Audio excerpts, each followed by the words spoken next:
Okay, in this tutorial I'm going to show you real quick how I export and import data. Okay, so I'm using an app that already exists on a previous version of Makyo, and I'm just going to export it. So I'm going to export it as Excel because I have multiple tables.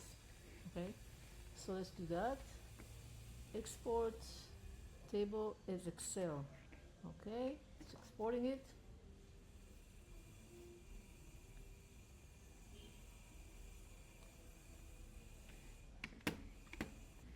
And by the way, you can also export from Glide.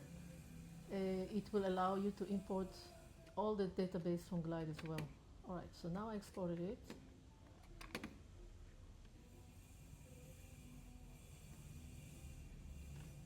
Not this one. Alright, so now I'm going to go and I'm going to create a new app. Okay, so I'm back on my list of apps. I just have a test app here. Let's click on it.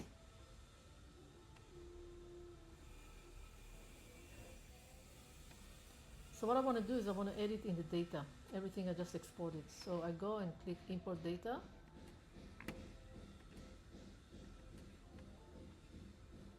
Alright, this is the part then I can start mapping. Alright, so it's showing me the first screen, basically ID, text, destination is text, pricing IDR. That should be a number, so that's wrong. Price in US dollars, that should be a number. Okay, next. You can also, if you're confident, you can import all or you can skip, but usually you have to kind of pay attention to this, okay? Number, image, description, number, good. Everything looks great. This I don't need to import a template, so I'm going to remove it. Customers, I'm not sure what that is. I'm going to make it a number. All right, next. House manual. Okay, name. This is for an Airbnb. Description, image, category, icon, background color. Okay, so this one we have a color column. We can use the color column here. Icon, good. Okay, I don't need to show everything on the video, but I think you got the point. Okay, so after you finish mapping everything, now it's going to show you something like this. Don't close this window. Just keep it open like this. It's going to take a few moments.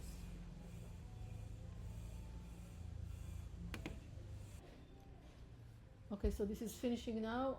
The more data you have, obviously it's going to take longer to map out everything. When you're done, now you can see all the tables here. Okay, let's take a look at one. Say dishes. Okay, here are all the dishes with the images because it's still mapping out to the previous location. Okay, so now everything is here, and now you can start creating the app with this data. This is what I'm going to do on the next video.